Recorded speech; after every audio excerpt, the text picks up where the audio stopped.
8 kilowatt का on grid solar system अगर आप लगाते हो तो इसमें कितना पैनल लगेगा, किस क्वांटिटी में लगेगा और कितना एक पैनल का वाटेज कितना होगा, कितने का स्ट्रक्चर लगेगा और कितना एरिया रिक्वायर होगा आपको 8 किलोवाट सोलर सिस्टम लगाने के लिए, क्या क्या एसेसरीज मिलने वाला है, इन्वर्टर कितने का होगा, सारा डेटा हम लेने वाले हैं आज के वीडियो में। साथ में आपको ये भी बताऊंगा मैं कि 8 किलोवाट को लगाने के लिए कितना आपको कॉस्ट पड़ेगा। साथ में हम ये भी जानेंगे कि सब्सिडी मिलेगा नहीं मिलेगा, मिलेगा तो कितना मिलेगा। ये सारा डेटा हम लेने वाले हैं आज के वीडियो में, जो कि 8 किलोवाट का होगा। इससे पहले मैंने बहुत सारा वीडियो अपलोड कर रखा है 1 किलोवाट 2 किलोवाट से लेकर 6 किलोवाट तक का on grid, of grid, hybrid, power backup का सेपरेट वीडियो अपलोड कर रखा है। आज हम सिर्फ 8 किलोवाट का ऑन ग्रिड सोलर सिस्टम का सारा डेटा हम लेने वाले हैं। तो चलते हैं अपने कंप्यूटर स्क्रीन की तरफ, वहां सारा डेटा हम कलेक्ट करते हैं। तो फ्रेंड आ गए हैं अपने कंप्यूटर स्क्रीन पे। यहाँ पे हम 8 kilowatt on grid solar system के बारे में हम डिटेल्स में जानेंगे। इस सिस्टम में लगने वाला जो सोलर पैनल होगा तो वो 8 किलोवाट का होगा, तो जो मैंने यहाँ मेंशन कर रखा है। आगे हम देखते हैं कि इसमें लगने वाला सोलर पैनल जो होगा वो कितने वाट का होगा, एक सिंगल पैनल।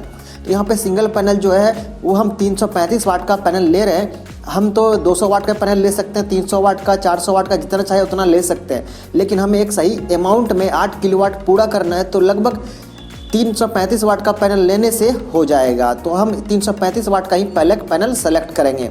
छोटा पैनल इसलिए सेलेक्ट नहीं करेंगे क्योंकि छोटा पैनल लेने से क्या होगा, कॉस्ट भी बढ़ने का चांसेस रहेगा। तो 335 वाट का पैनल सही रहेगा। आगे देखते हैं कि कितना पैनल लगाना पड़ेगा 8 kilowatt on grid solar system पूरा करने के लिए। तो हमें नंबर ऑफ पैनल जो होगा वो 24 लगाना होगा। अब जहाँ 24 पैनल लगेगा इसमें सीरीज और पैरेलल दोनों होगा। अब वो डिपेंड करेगा इन्वर्टर पे, इनपुट वोल्टेज पे डिपेंड करेगा कि बहुत सारा कंपनी का वोल्टेज कुछ और होता है, बहुत सारे कंपनी का वोल्टेज कुछ और होता है। तो आपको पहले इन्वर्टर सेलेक्ट करना है, उसके बाद उसमें इनपुट वोल्टेज कितना दिया गया उसके अकॉर्डिंग ही आपको पैनल का सीरीज या पैरेलल करना होगा। हालांकि इसमें सीरीज तो करना ही पड़ेगा क्योंकि 24 पैनल है, सबका पैरेलल कर नहीं सकते या फिर सबका सीरीज भी नहीं कर सकते। जितना पैनल है इसमें पैरेलल और सीरीज दोनों कनेक्शन करना होगा। तो यहाँ पे हाइब्रिड कनेक्शन होगा सोलर पैनल का। चलिए आगे चलते हैं। इसमें लगने वाला सोलर स्ट्रक्चर जो होगा वो 8 किलोवाट का होगा। जाहिर सी बात है कि 8 किलोवाट का सोलर सिस्टम लग रहा है, सोलर पैनल भी 8 किलोवाट का लग रहा है, तो हमें सोलर स्ट्रक्चर भी 8 किलोवाट का लगाना पड़ेगा। हमें पैनल के अकॉर्डिंग ही लेना होगा क्योंकि सोलर पैनल जो है अगर 335 वाट का है तो उसका जो होल होता है, नट बोल्ट जहाँ पे हम टाइट फिटिंग करते हैं स्ट्रक्चर में, तो वो कहीं और होगा। अगर छोटा पैनल लेंगे तो उसका कहीं और होगा। आप पैनल पहले सेलेक्ट कर लोगे, उसके बाद ही स्ट्रक्चर सेलेक्ट करोगे और स्ट्रक्चर में होल करवाओगे कि कहाँ पे उसका नाप के अकॉर्डिंग ही आप उसमें होल होगा। ये नहीं कि आपने स्ट्रक्चर कहीं और से ले लिया और पैनल कहीं और से लिया, दोनों का कोई तालमेल नहीं है और होल आपको सही जगह पे मिल ही नहीं रहा है, तो फिर पीछे से आपको उसमें होल करवाना पड़ेगा। ये एक्स्ट्रा खर्च पड़ जाएगा और ये सही भी नहीं होगा। इसीलिए पहले पैनल सेलेक्ट करो, उसके बाद स्ट्रक्चर और उसका होल जहाँ भी फिट बैठेगा वहाँ पे आपको होल करवाना होगा। तो चलिए आगे चलते हैं। आगे हम देखते हैं सोलर इन्वर्टर भी इसमें लगेगा, जिसको हम लोग ग्रिड टाइप इन्वर्टर भी बोल सकते हैं या फिर ऑन ग्रिड इन्वर्टर बोल सकते हैं। अब ये जो ऑन ग्रिड इन्वर्टर होगा ये kVA और किलोवाट दोनों में आ सकता है। तो हम यहाँ पे किलोवाट मैंने लिखा है, 10 किलोवाट का आपको इन्वर्टर लगाना होगा, तभी 8 किलोवाट का सोलर सिस्टम उस पर सपोर्ट करेगा।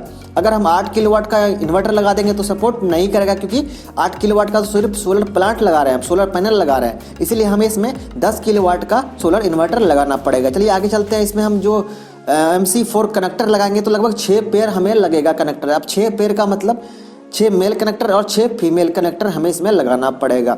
आगे देखते हैं। इसमें नंबर ऑफ जंक्शन बॉक्स जो है एक है। अब जंक्शन बॉक्स कौन सा जंक्शन बॉक्स, यहाँ पे DCDB है, DC जंक्शन बॉक्स, जिसको हम लोग DCDB भी बोल सकते हैं। तो एक जंक्शन बॉक्स लगेगा। DCDB के बाद क्या है, DC करंट जो डिस्ट्रीब्यूट होता है वो इसी जंक्शन बॉक्स से होगा और इसी जंक्शन बॉक्स में आप DC MCB, DC fuse, DC SPD वगैरह इसमें लगा सकते हो इसी बॉक्स में। चलिए आगे चलते हैं। हमें AC जंक्शन बॉक्स भी चाहिए होगा। हम AC करंट जो इन्वर्टर के बाद हम AC बनाएंगे, अल्टरनेटिव करंट बनाएंगे।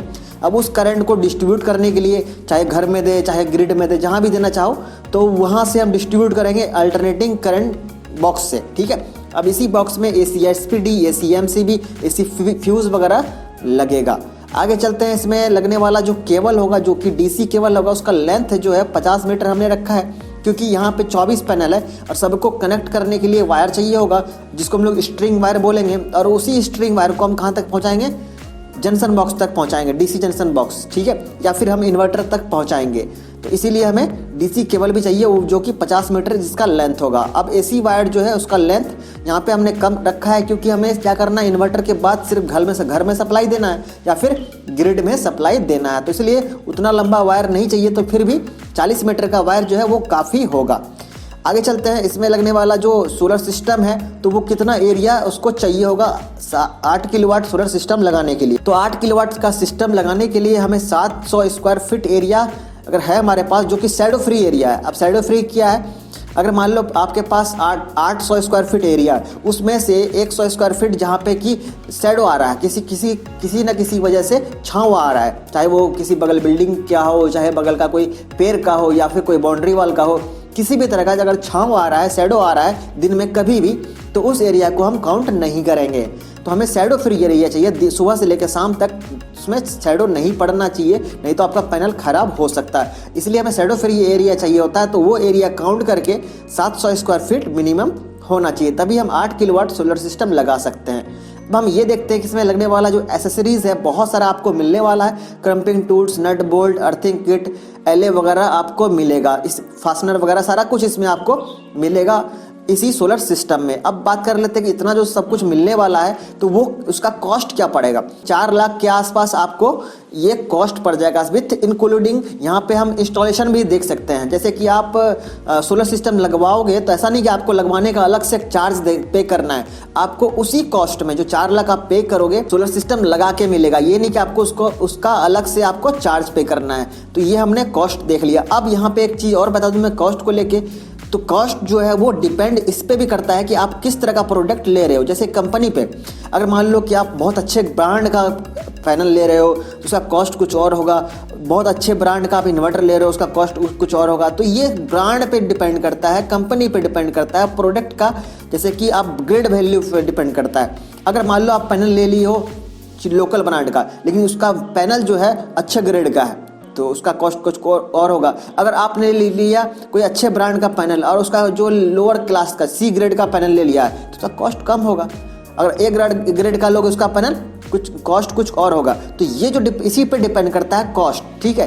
तो बहुत सारे कंपनी या फिर बहुत सारे लोग आपको ऐसे मिल जाएंगे जो कि आपको बोलेंगे कि हम 3.5 लाख में आपको लगा देंगे। तो वहाँ पे आप ये जो देखोगे ना, यहाँ पे वहाँ पे आपको ब्रांड देखना होगा और साथ में उसका ग्रेड वैल्यू देखना होगा कि किस ग्रेड का पैनल या इन्वर्टर या फिर बाकी प्रोडक्ट दे रहा है। अब मान लो स्ट्रक्चर का बात करें तो स्ट्रक्चर भी बहुत सारी कंपनी जो होती है वो GI का देती है, बहुत सारी कंपनी फिर लोहे का दे देती है। तो इस तरह से ये भी डिपेंड करेगा कॉस्ट पे, ठीक है।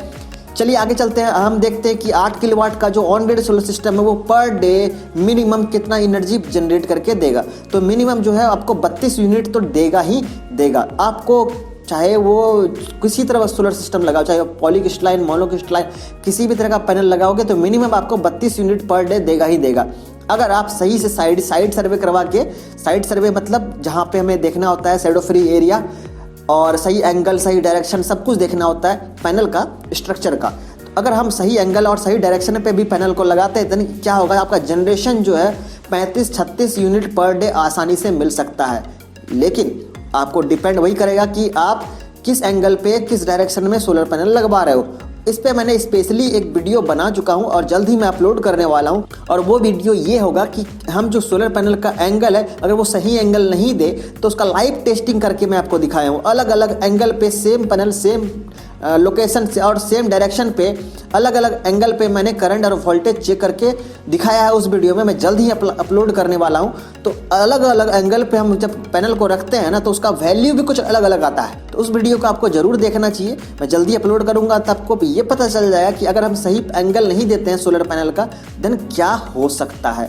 चलिए आगे चलते हैं। हम इसमें देखते हैं कि ये जो वारंटी मिलने वाला है सोलर सिस्टम का तो कितना किस पे मिलने वाला है। होल सोलर सिस्टम का वारंटी 5 साल होगा। सिर्फ स्पेशली सोलर पैनल का वारंटी जो होगा वो 25 साल होगा। अब ये जान लो आप, 25 साल सोलर पैनल का वारंटी, इसका मतलब ये नहीं कि उसका टूट फूट गया तो उसका वारंटी सिर्फ परफॉर्मेंस, मतलब उस पर काम कैसा कर रहा है, इस पे सिर्फ वारंटी होता है पैनल का। कोई भी कंपनी का पैनल टूट फूट पे कोई भी कंपनी जो है वारंटी नहीं देती है सोलर पैनल पे, ये बात आप ध्यान रखना। चलिए आगे चलते हैं। इसमें क्या नेट मीटर लगाना पड़ेगा? तो हाँ, इसमें नेट मीटर लगाना पड़ेगा, और ये भी आपका रिस्पॉन्सिबिलिटी नहीं है। अगर आप किसी कंपनी से लगवा रहे हो ना सोलर सिस्टम, तो ये उसका काम है, वो आपको नेट मीटर लगा के देगा, सारा कनेक्शन करके देगा। ऐसा नहीं कि आपको नेट मीटर आपको लगवाना है। अगर लगवा रहे हो सारा सोलर सिस्टम किसी कंपनी से या किसी पर्टिकुलर इंसान से, और आप नेट मीटर जो वो खुद से लगवा रहे हो, ऐसा नहीं।